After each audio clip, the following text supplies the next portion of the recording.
Tonight on The Buzz, we look at the role of producers and the changing state of production today. Audiences, distribution, technology, and budgets are all in flux.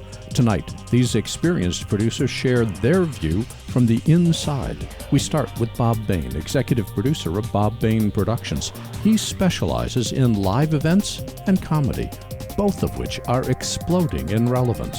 Next, David Tillman, documentary producer and editor, explains what he sees as the evolving role of producers in creating documentaries.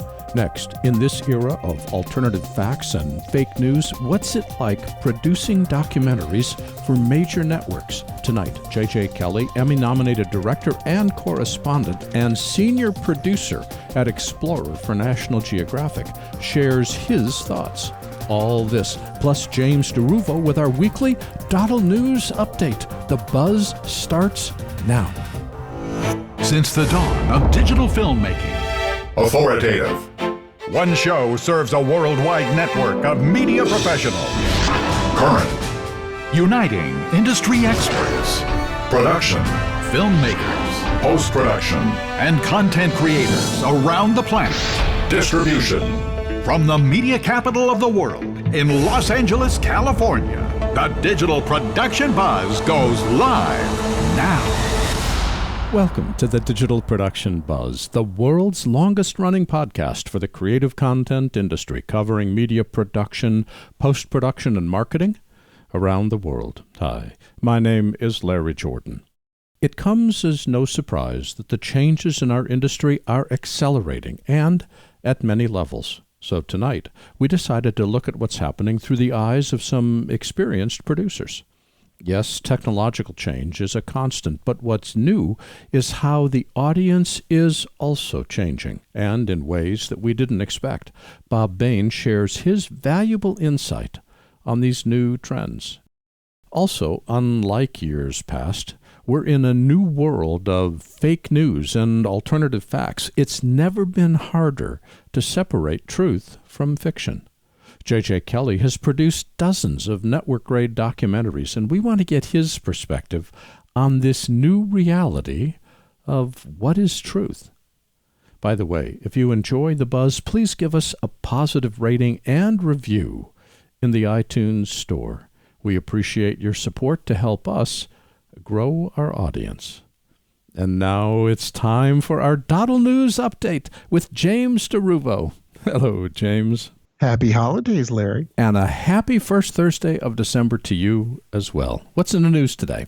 Well, first off, I wanted to let you know, Larry, that I really enjoyed last week's show on 3D printing. And not just because I was on it, but because this emerging field is really going to help filmmakers to build props, sets, camera gear, and even costumes. It's really going to change our cinematic world as we know it. Well, thanks for your kind words. We really enjoyed the show. In fact, we've marked it as a highlight. And for those of you listening to this week that didn't listen last week, you can still listen to last week's show by visiting the digitalproductionbuzz.com website and listening to the show from November 26th. But let's focus on news for this week. James, what's our lead story?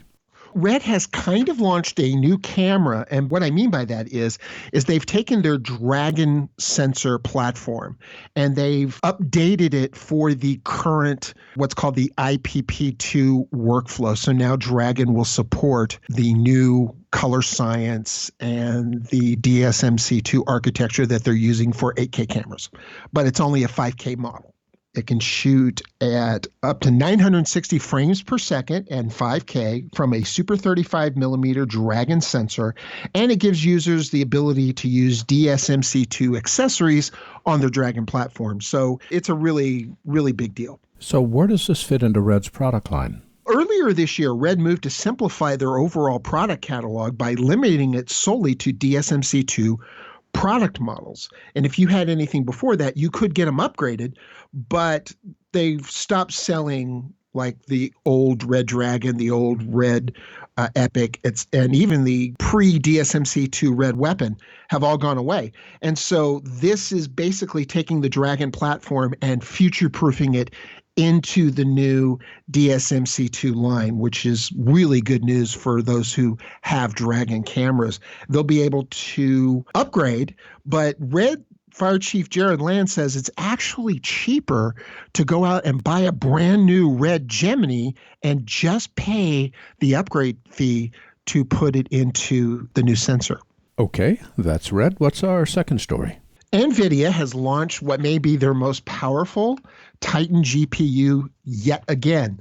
This is the latest model GPU coming out of the Turin line of video cards, and it is a pure beast. So much so that the Titan RTX is nicknamed the T-Rex.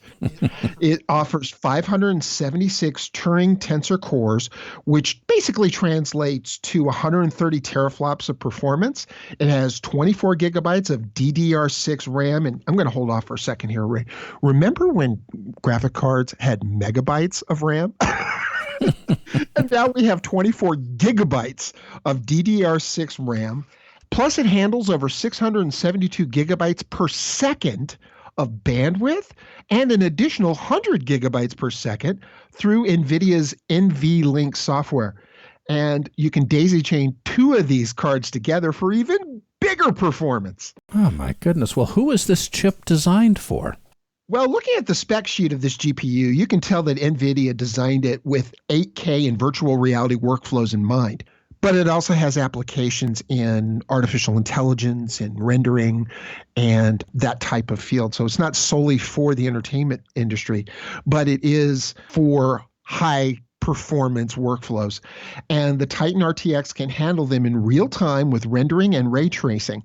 And at around $2,300, it is well within range of the price point for production companies looking to boost their editing rigs. It's really a bargain. All right. Well, that's Red and NVIDIA. What's our third story? Well, Small HD has updated the monitor firmware on the vast majority of their line of on-camera monitors. The OS 3.3 update features HDMI metadata, more aspect ratios, and a vlogging selfie mode. Everything, it's always about you, Larry. It automatically calibrates without the need to connect to a computer. Also, in this time, Small HD is in the midst of their 12 Days of Focus giveaway, giving users a chance to win one of 12 Small HD Focus monitors. And you can go to smallhd.com to sign up. James, this is a firmware upgrade. Yes, it is. And one of the happy problems with the gear acquisition syndrome that comes along with the digital camera revolution is that users have to upgrade their firmware to get great new features and fixes. So users are well advised to always be on the lookout for a new firmware update. All right. James, what other stories are you following this week? Other stores we're following, Burns & Sawyer, the venerable rental house in the San Fernando Valley, is having a huge surplus inventory auction before downscaling to a smaller facility in Burbank. Full-frame mirrorless cameras have finally made the big time with a new feature-length horror film shot on the Sony A7 Mark II. And starting next week, we'll have our annual Yuletide Buyer's Guides to get your favorite filmmaker something nice for the holidays. That's what we're working on. What's tonight's buzz about? Tonight, we're looking at the changing role of the producer in today's media environment. The media, the market, and the audience are all changing. How are producers coping? You mean they're not just signing checks anymore? You know, it is a fascinating series of conversations, and I recorded our lead interview with Bob Bain yesterday, and it is amazing in the insight that he provides in terms of what's happening in the industry, both at the large level and at the producer level. It's an exciting show. I look forward to hearing it. James, where can we go on the web to learn more about the stories that you and your team are covering? All these stories and more can be found at doddleNEWS.com. And James DeRuvo is the editor-in-chief of DoddleNEWS and joins us every week. We'll see you next Thursday. See you next Thursday.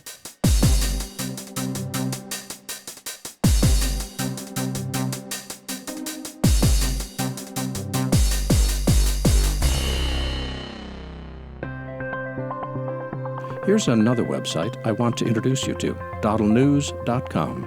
DoddleNEWS gives you a portal into the broadcast, video, and film industries. It's a leading online resource presenting news, reviews, and products for the film and video industry. DoddleNEWS also offers a resource guide and crew management platform specifically designed for production. These digital call sheets, along with their app, directory, and premium listings, provide in-depth organizational tools for busy production professionals. doddleNEWS is a part of the Thalo Arts community, a worldwide community of artists, filmmakers, and storytellers. From photography to filmmaking, performing arts to fine arts, and everything in between, Thalo is filled with resources you need to succeed.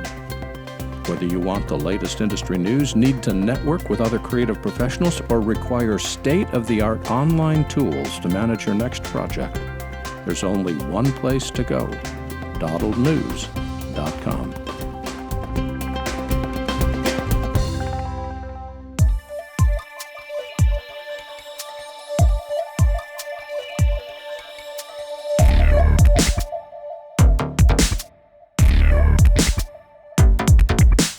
Bob Bain is the executive producer of Bob Bain Productions, with hundreds of live event television specials to his credit, including Billboard Music Awards, Teen Choice Awards, Critics' Choice Awards, and many, many more. Hello, Bob. Welcome back. How are you? Well, I'm really looking forward to chatting with you because tonight we're talking about the role of producers and the changes that you're coping with in our industry today. The last time we spoke was almost exactly 2 years ago, so 2 years and a week, actually. So bring us up to date. What are you doing now? I have continued this run of what I call kind of new millennium variety, which to a large degree, in my case, is award show franchises, as well as variety specials, which now include a fair number of stand-up comedy shows that I've taken on in about the last year and a half, including two of Trevor Noah's stand-up specials on Netflix, a stand-up special for a guy by the name of Roy Wood Jr., who's a correspondent on The Daily Show, and one for a man named Maz Jobrani, who is probably best known Iranian stand-up comedian. So I at least attempt to expand my portfolio, and happy to say that I'm still very much in business. I remember variety shows as far back as Ed Sullivan, which sort of dates me. Has variety redefined itself, or does it still mean a variety of different acts in the same show? Well, I think the variety that you're referring to has kind of been replaced by, for the most part, these honors and award show events. And I've always felt that for these franchises to be watchable, they need to contain variety elements. And those variety elements need to change over time, not only reflecting kind of the current zeitgeist, but also, for change's sake, being different than they were the last time that you produced them, because otherwise these types of things just become award shows. And award shows are kind of inherently boring to watch. So we go out of our way to try to reinvent not only the franchises, but ourselves every year to make sure that they are infused with sufficient comedy and music and choreography and other variety elements so that they're fun to watch. So it almost sounds that a variety show has got variety with awards attached, as opposed to an award show that has variety elements. Well, that's kind of how I look at it. It was incumbent upon us producers to really do what we can to make these things more entertaining. What the awards do is they get the celebrities in the room, and they give you a chance to see what they're wearing, and you get to see an acceptance speech. But that tends to be fairly geometric and predictable over time. What we look to do is to try to draft off of the social conscience and the zeitgeist of current pop culture and just try to make these things fun. Why the diversification into comedy? Well, I'm a big fan of comedy personally, and at a certain point, one never knows when a genre is going to come full circle and favor or fall out of favor. There has been a huge kind of uptick in stand-up comedy, so it just felt like a business that I was sufficiently qualified for based on my own experience that I could fairly easily transition into it. And so far, it's been a great and really fun ride. Our industry today, especially broadcast and cable, is in upheaval. What do you see happening at the industry level? It's a very interesting time. I've had this discussion with my kids, actually, who are both getting into the burgeoning tech business, and they don't even own televisions. As much as, people over the last 15 or 20 years have wondered whether or not my business would be something that I would kind of transition to my kids. My kids don't really have an interest in it. And I think that that's a little bit kind of symptomatic, right, of the industry in general. Most kids, and I noticed particularly on the Teen Choice Awards, most teenagers don't watch television. They are on their computers or probably more significantly on their phones, and that's where they consume their content. So it's very difficult in today's day and age to try to craft entertainment from them whose predominant distribution platform is linear TV, because they're just not watching. So I think the key really is in this upheaval is to try and, it's the same old story, right? It's trying to figure out how to get to that audience. It's just that audience is not where that audience used to be, and that's the challenge. That's a very scary concept for the future. What's driving this? Is it just the thinking of the audience or budget or technology or what? I think it's technology, but it's really immediacy. But I mean, if you remember your Ed Sullivan days, for example, I think Ed Sullivan might have been on Sunday night at 8 o'clock or something. Whatever that time slot was, you look forward to knowing that at 8 o'clock, 5 days from now, you're going to be able to sit down and watch Ed Sullivan. Right? In today's day and age, anytime you want to consume something, you get it immediately. Whether it's YouTube, or Netflix or any kind of on-demand, any streaming, it's absolutely immediate. And that's the biggest difference between the industry as it exists now and the industry as it existed then. To use this example, kids are saying, why should I wait for Sunday? I can just watch it now. That entirely changes the marketing equation. Totally. Either for better or worse, it also entirely changes the economics, because on-demand is one viewer at a time. And part of the problem that I think the industry is facing, particularly as it relates to shows like the ones that I do, is how to monetize these big events to make them cost-effective when they're being viewed one viewer at a time.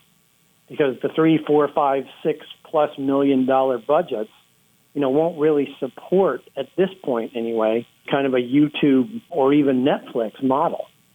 And that's really the reason that you don't see a lot of live events on Netflix. Now, I think as they continue to kind of grow their subscriber base, they may be able to somehow reform that model to make room for those types of events. But it's the other reason that the networks, as far as I can tell, are kind of clamoring for these live events, because it's the one thing that's going to keep them in business. And the one thing that still distinguishes them, from the streaming services is that they have several million viewers at a time. One reason why all these outrageous rights fees are being paid for sports and NFL and football and all that kind of stuff, because that's the kind of tonnage that you need in terms of viewership in order to be able to justify the budget. Because the one thing that the over-the-top services like Netflix or Amazon don't do is cover live events, which is a way of distinguishing. Yeah, and I think really, I don't know, in a way, I think the future of the networks is going to be, with those types of big budget. It's the reason you're seeing, all these musicals, all these live musicals. Those budgets are over $15 million. Oh, my goodness. But they have to do something in order to keep them in that business, in order to get that audience of 5 million or 10 million people at one time, to gravitate, to their programming. So it's a very interesting time in the business and very challenging, particularly for those of us who have become at least, somewhat successful kind of doing it the old way. Well, the other challenge is for producers that are driving themselves directly to the web. The money just isn't there in YouTube or Netflix compared to traditional broadcast or cable, so you can't have the same production values. Or am I misunderstanding? No, that's exactly right. When people say, well, what would you recommend, for a 20-year-old trying to get into the business, it's kind of twofold. The good news is that there has been an explosion of content. The bad news is that most of that explosion is made for a nickel. Mm-hmm.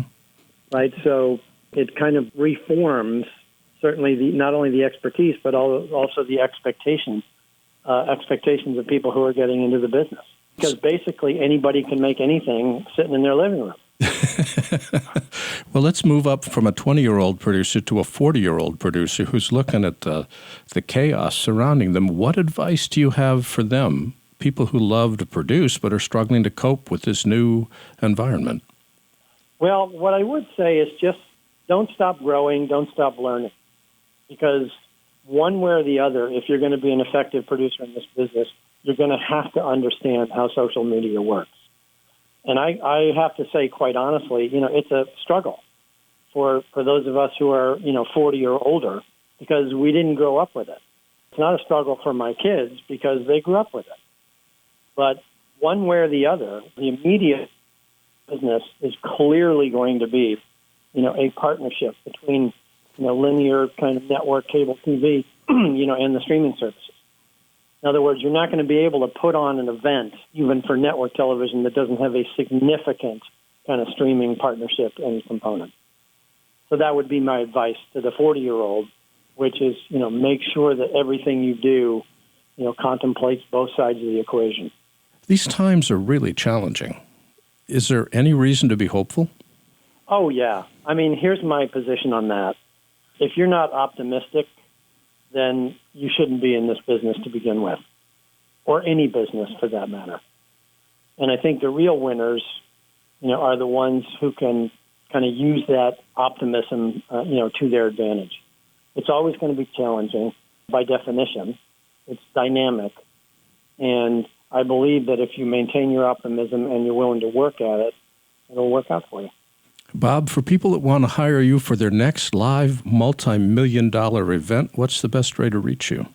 I'm just going to go ahead and kind of give you my production email, which is the best way to talk to me personally, and that is bobbainproductions@gmail.com.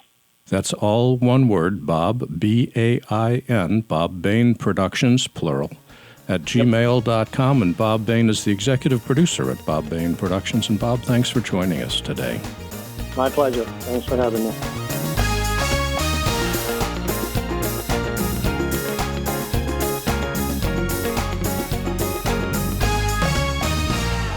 David Tillman is a documentary producer and editor whose producing credits include more than 20 major TV documentaries for networks such as MSNBC, National Geographic Channel, Smithsonian, PBS, and more. Hello, David. Welcome back. Hey, Larry. Good to be here as always. It is our pleasure. Tonight, we're looking at the evolving role of producers in our industry today. The last time we spoke with you was about a year ago. So what are you working on currently? We finished up season 2 of a series called The Lost Tapes, which is a historical documentary series that aired on Smithsonian Channel. Kind of the concept there is that we retell historical events using archival media from the time without any narration or interviews. So that's a really interesting show to work on. A couple episodes that have aired recently were on the DC sniper shootings, the Tet Offensive, Vietnam battle. An episode about Malcolm X aired earlier in the year. And since then, I've been working on some other projects that haven't been officially announced yet, so I can't tell you, but they're for National Geographic Channel, and they'll be airing in 2019. Very exciting. You've been doing this for a while. How's producing changed over the last 5 years or so? That's a great question. It's definitely a changing landscape in our industry right now. I mean, obviously, there's a lot more documentaries being seen on streaming services, whereas maybe 5 or 10 years ago, if you wanted to make a documentary and have anyone see it, your best chance might have been to get it into a film festival. I think now, you can pretty easily self-distribute your own documentaries on, Amazon, or there's a lot more avenues to sell them to places like Netflix. So clearly there's been a big shift in how much people are wanting to see documentaries. And I think naturally that means there's a lot more filmmakers making documentaries too. Well, there's a lot more product out there, but the real question is, where's the money? Well, I'm lucky enough to work on a lot of documentaries that are actually commissioned by cable networks. But I think more and more, there probably are more financiers and nonprofit organizations and grants that are giving money to documentary filmmakers. Obviously, Kickstarter and GoFundMe are great resources for filmmakers to, get some sort of seed funding going to start their project. So I think, obviously now it's a lot easier to get your pitch out there to the world. Whereas 5 years ago, maybe you would have to find, an agent, or you'd have to go through distribution channels. Now, if you have a great idea, you really can get it out there and have people come to you if it's really a strong enough concept. But the cable networks, at least for the last 3 years, have consistently been suffering from audience erosion. Are budgets holding stable, or are they decreasing? And because your principal market is cable networks, how are you coping? We've been lucky to, been consistently still working with the cable networks. I think, they are probably in a position where they're wanting to get their product out into more channels. And I don't mean that in a cable channel kind of way, but into more different ways where people can see them. For example, we did our Malcolm X episode of the Lost Tapes, and Smithsonian Channel decided to release it for free on YouTube. And that was just a way to get people to see it, more people to watch, more people to become interested in the Smithsonian Channel. And I think as much as other channels maybe losing a few viewers here and there, Smithsonian actually gained. They're in more homes now than they were a year ago. Clearly, it's changing, and I think we will see some of these networks maybe create streaming services or feed some of their content into streaming services. For example, we did a film called Diana in Her Own Words for National Geographic Channel that aired in 2017, and that has since been distributed on Netflix. So, while it was a neat National Geographic documentary, more people have probably seen it on Netflix now than saw it on National Geographic. So I think those cable networks are going to find a way to adapt to the landscape. It might change the budget somewhat. I think, there's maybe a shift toward wanting to do more blue chip type shows rather than more smaller budget shows. This is something that's always changing, and it's hard to anticipate exactly the direction it's going to go in. So it sounds like the changes the cable networks are going through are somewhat isolated from your work. How are you evolving as a producer? Well, yeah, I've definitely worn lots of different hats in terms of getting producing credits over the course of my career. I started out getting a producer credit as well as an editing credit. I've also helped kind of be more of a consulting producer and give notes and feedback to other people that I've worked with, and kind of gotten a producer credit for more of a creative role in terms of helping shape the story. And I think there's lots of different kinds of producers. So we work with story producers here at our company that focus more on the story that we're telling. There's field producers that are specifically focused on, shooting in the field and setting up shoots and, organizing that. There's supervising producers that are kind of overlooking the entire show from payroll all the way down to, scheduling the editors and stuff like that. So there's lots of different ways you can make an impact as a producer. And I think it's important to, recognize kind of exactly what you want to do and find your niche. Yeah, finding your niche is always the challenge, I think. In today's world, where truth seems to be relative, how does this affect how you approach a project? Oh, wow. Yeah, that's certainly an interesting aspect of documentary. Clearly you want to tell the story in a factual way, and you want to entertain people. And I think there's a constant conflict there of, what the truth of the matter is, but the audience is only going to see what you show them.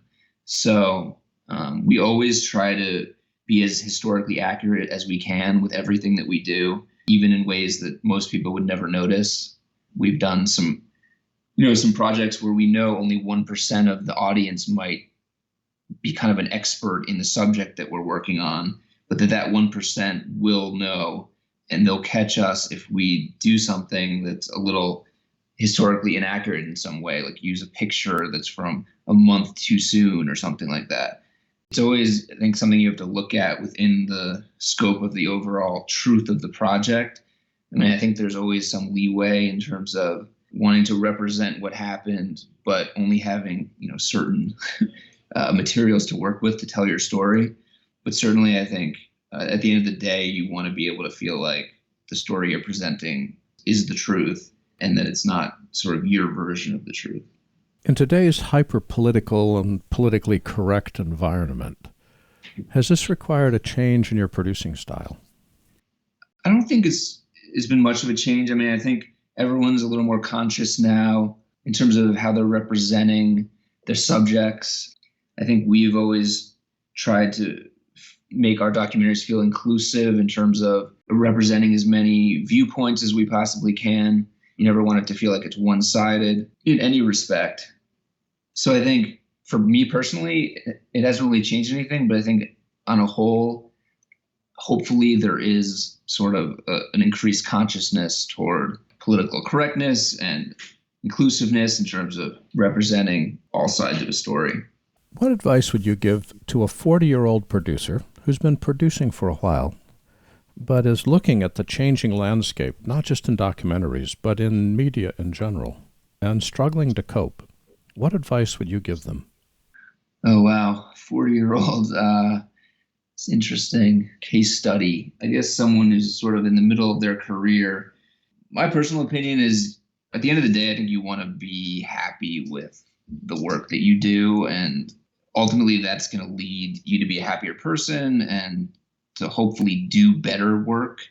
So my personal philosophy is, you should seek out the type of projects, the type of companies, the type of filmmakers that you respect and that you ultimately want to sort of emulate. Because if you're finding yourself working on the type of content that you want to be working on, if you're going after telling a story that you think is important, I think it's going to ultimately come back and sort of pay off. Which gets me to my last question. No one would dispute that these are challenging times. Challenging in terms of audience shifting behaviors from traditional broadcast and cable to OTT.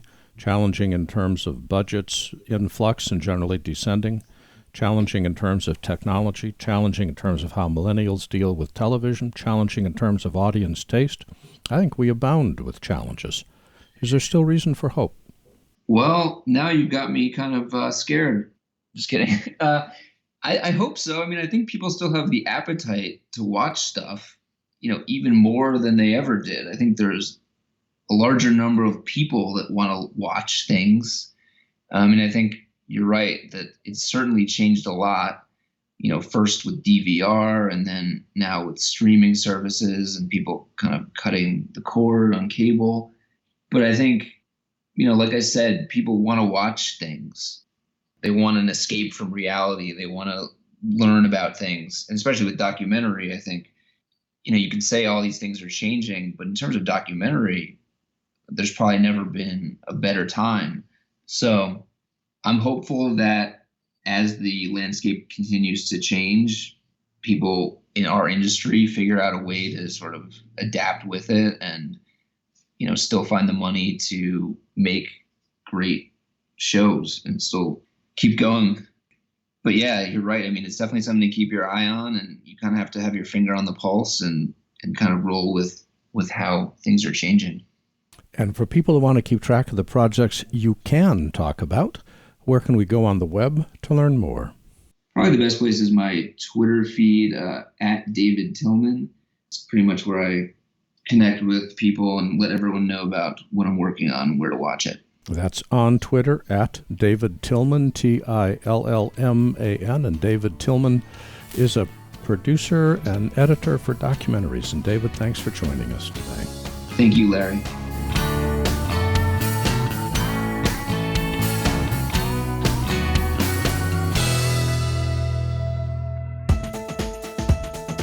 I want to introduce you to a new website, Thalo.com. Thalo is an artist community and networking site for creative people to connect, be inspired, and showcase their creativity. Thalo.com features content from around the world with a global perspective on all things creative. Thalo is the place for creative folks to learn, collaborate, market, and sell their works. Thalo is a part of Thalo Arts, a worldwide community of artists, filmmakers, and storytellers. From photography to filmmaking, performing arts to fine arts, and everything in between, Thalo is filled with the resources you need to succeed. Visit Thalo.com and discover how their community can help you connect, learn, and succeed. That's Thalo.com.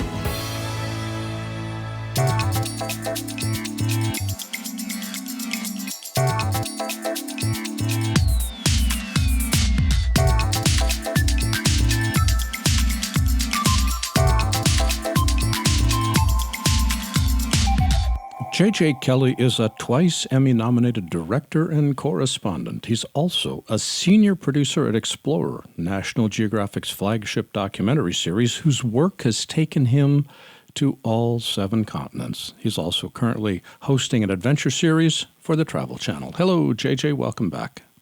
Hey, Larry, good to talk to you again. You know, I just realized the last time we spoke was a little over a year ago. What have you been doing since then? Well, I have been working on National Geographic Explorer, and that's National Geographic's flagship documentary series. You can kind of think of it as National Geographic magazine in video format. It's a magazine-style show, 13-minute stories, and they're about 4 an hour. And we did 13 hours this year, so they're just starting to air every Monday on the National Geographic channel. 4 13-minute shows, that's enough to age anybody. That's a ton of work. It was a ton of work. We did roughly 60 short stories pieced together, and each one is generally in a different state, different country, different continent, really all around the world. So it was a mammoth undertaking. We had about 100 people that worked on the show to achieve that much content. So it's more than you wearing a GoPro on your head? There was a little bit of that. Tonight, we're looking at how the world of production is changing from the perspective of producers. When it comes to especially news and documentaries, we're in a new world of fake news and alternative facts. Tell me what your perception of producing today is, and then I want to get into this whole concept of fake news. Yeah, absolutely. I mean, it is a changing landscape.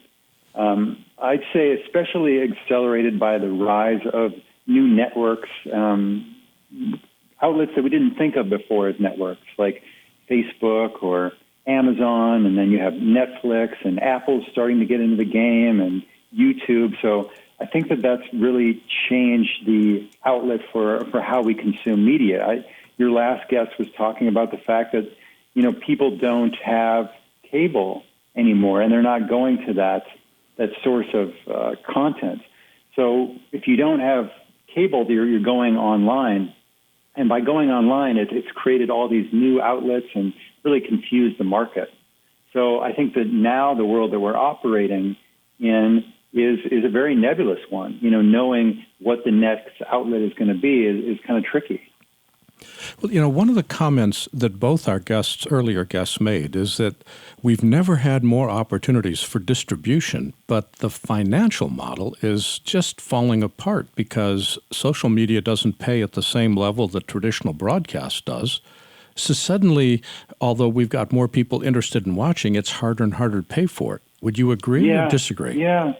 No, I agree. I mean, it's a weird thing. I'm 38 years old, and I remember growing up watching television, and if the president was speaking, you go through 5 channels, and every channel is going to have the president on, and then you go back through the 5th channel, and then you're back to the original one. There used to be just 5 or 6 different networks, and then it exploded, and there were 500, 600 networks on deep cable, and there was this reality television. In the documentary space, there was this push for reality television and creating hours for cheaper and cheaper. But now it seems like there's kind of been a consolidation. I mean, Disney just bought most of Fox, so they're the largest media company in the world. Netflix is the second largest. So you have all these companies, I think, kind of popping up, in trying to monopolize the industry. And then maybe once they do that, they can pull back on their budget. So it's funny right now. It seems like there's less money than ever, but outlets that you wouldn't expect are actually putting out a fair amount of money. Like Netflix is putting out an incredible amount of money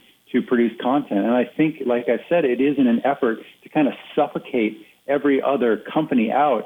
And then once they're dead or you consume them, that you will be the winner.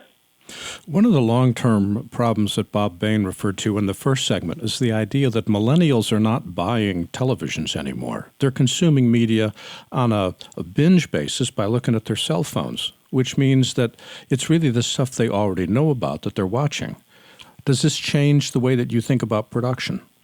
Yeah, I mean, it definitely does. Like on this season of Explorer, we have 13 hours of television that go on traditional TV, broadcast TV, but we're also telling all of our stories in 1 to 2 minutes for Instagram, the Instagram stories that are going out. So yes, you have to be thinking about different types of platforms, but I think that, it always goes back to the fact that telling a good story is the most important and content is king. So if you have a good story, I think people are going to tune in. And I think that, yes, people are going to their phones more to consume media, but when you go to your phone, you grab it for a second and you scroll to the next thing. I think that there is still an appetite for 1 hour shows, for series definitely. Like I think that people can binge on a television a little easier than they can binge on their phone. I think that the kind of content that's being consumed on phones is kind of like the Instagram stories or short YouTube videos. I feel like people aren't watching unless it's that random person that you see on the plane that's glued to their iPhone for 4 hours. I think for the most part, you're seeing people just skimming through stories when they're on their phones. I tend to agree. Part of the time I teach college students, and I feel a great success when I've got their attention for 20 whole seconds. It's a thing of beauty. You mentioned Instagram, but there's also a variety of other social media sites from YouTube and Facebook and all the rest. Mm-hmm. How does social media change how you produce a show? Well, it's a funny thing. I think that we're in a very instant age. National Geographic has the most popular Instagram account of any other brand in the world. So you've got Kim Kardashian and Kanye, and then National Geographic is right in there as well. So they've been very successful in reaching people through social media. And how they're able to do this is kind of give the consumer a portal to the photographers and the filmmakers themselves. I remember when I started working in this industry 12 years ago, and social media was just starting to happen, you weren't supposed to share any of the information from your shoot. It was top secret. You couldn't post about it on social media. You had to wait until it went live on television. Well, I think that we're in a different age of media consumption. I think you can tell the story while you're in that place by putting it on Instagram or Snapchat or Facebook so people can consume it there. And then you can also talk about it again when the story comes out and people can dig a little bit deeper.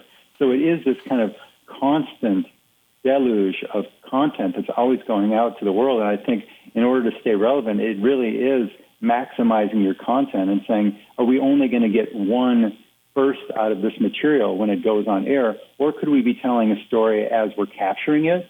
Could we be telling it as we're editing it? Could we be telling it as it broadcasts? And could we talk about it as the filmmakers or the subjects are going out into the world and sharing the story? Well, it almost sounds like they're using social media in that case as a promotional vehicle. Here we are on site. We're not going to be able to show you the show for a year, but let me tell you what we're discovering now. True? Yeah, I think people have a really short memory in today's news cycle. I think that they forget about stuff. I think you can tell somebody a little bit of a blurb about a story, and then when they see it on TV, they're like, oh yeah, you planted a seed, right? They're like, oh, I kind of remember this, and maybe I'd watch this as well. So I think that the CEOs and the heads of these companies are realizing that you can actually get a lot of benefit from coming out with a story more than once, from kind of teasing people. I think it's a tricky line when you talk about social media, though, because I think the consumers of social media don't want to feel like they're being sold something. I think they want to feel like they're getting organic, genuine content. So you have to give the information in a very unique way. Like National Geographic, for example, for their Instagram, National Geographic doesn't post anything on their Instagram. They give their photographers the account to get in and post for themselves. So it's the photographers going out into the world, having these unique experiences and sharing them directly with the consumers. It's not the company getting involved and trying to manipulate the message in something that feels promotional or more marketing. Well, as if there isn't enough challenge with all of the strangeness going on in broadcast and cable and the diversification of the audience and the fact that millennials aren't buying TV sets, we're also in the era of inclusiveness and political correctness and Me Too. How has that changed your style or pressures as a producer? I mean, it's something that we all need to be more aware of. And then what's happened in the news with the Me Too movement has made us all more aware. It's unfortunate that we needed such a powerful reminder, but I'm glad that it did happen. I mean, the world that I work in, I'm mainly kind of in the deep field, running a documentary crew. And unfortunately, a lot of the people that I work with are male crews. You know, it's always a blessing when we have a couple of females on the crew, just because the whole attitude changes. I mean, you have a lot less intestinal activities on set, if I could say that, and you just have people are behaving themselves a little bit better. I mean, I think more equality across documentary filmmaking is needed. I mean, I don't like to work on a crew that's completely one-sided. I think to tell a documentary, to be a documentary storyteller, you need to have a balanced perspective. If you go into something with a complete agenda, then it's not really a documentary. It's more of an expose. So I think that having a diverse team is incredibly important, because I know as a man operating in certain parts of the world, and especially in the Middle East, I overlook things and can be insensitive as a man, because I don't understand the full breadth of diplomacy between different sects and different parts of the world. So I'm completely open to, diversifying these crews. And I think that it's a good thing. I mean, I think that those, if you're going to be a schmuck and you're going to operate in this industry, you deserve to be taken down. I think that the time has come where we can't just turn a blind eye to people that are going to behave like that. With all the changes that all of us are coping with, what are your reasons for being hopeful? I have a lot of reasons for being hopeful. I love my job. I mean, I think that if you are passionate and you enjoy what you're doing, there couldn't be a better purpose for you on this earth. So the demand for media, for video, has never been stronger right now than it is. There's more content being produced globally than ever before. I think that we just have to stay fresh. I mean, yes, things have changed in the last 5 years with the rise of social media and fake news and the Me Too movement. Yes, it changes, but things change rapidly. I mean, you think 100 years ago we were just in basic cameras and the moving images were starting to happen. So you have to always stay fresh. You have to have a community of people around you that are keeping up on the latest and greatest. I think it's really important to work with other companies who are trying different things and don't get too set in your laurels at one institution. See what other people are trying to do. I think that there's a ton out there if you stay hungry and you stay fresh. And JJ, for people who want to keep track of what you're doing on the web, where can they go? You can go to jjkelley.com. That's all one word, JJKELLEY, jjkelley.com. And JJ Kelley is the senior producer at Explorer, the National Geographic flagship documentary series. And JJ, thanks for joining us today. Hey, Larry. Thanks for having me again. Take care. Talk to you soon. Bye-bye.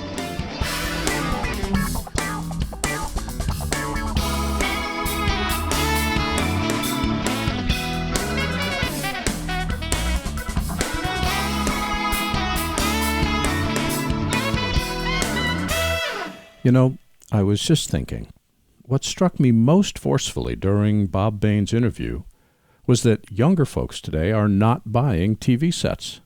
All their media consumption is from mobile devices, especially cell phones. When I was in college, back in the days near the dawn of time, it was a mark of status to have a TV in your dorm room. Today, TVs in student rooms are hard to find. The implications, as Bob said, are enormous. Broadcast and cable survive by being able to deliver mass audiences. But the audience of tomorrow is into streaming and individual choice. And as someone who produces video for YouTube, I've discovered that getting 4 million views on the network pays a whole lot more than 4 million views on YouTube. This change in our audience affects our long-term ability to make money. Social media has an entirely different view of content compensation than does, say, CBS. Videos on social media with huge viewership pay only a fraction of traditional distribution outlets. Also, videos produced for YouTube don't equal the production value or production budgets of videos created for other distribution, which are then repurposed on YouTube.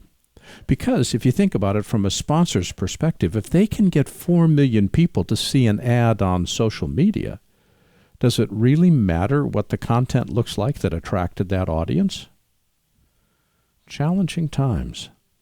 Because at the end of the day, each of us still needs to eat. Just something I'm thinking about.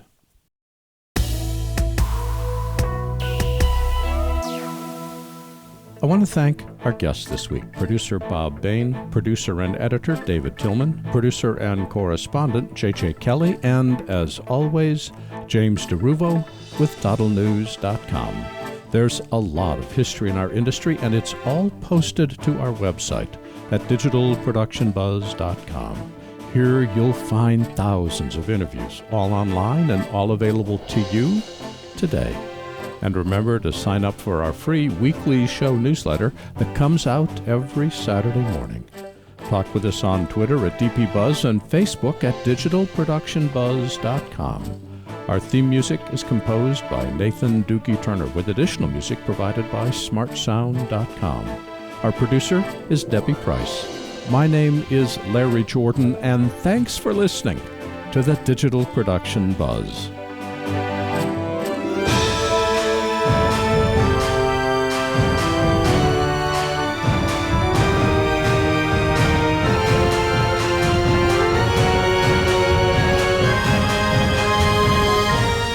The Digital Production Buzz is copyright 2018 by Thalo LLC.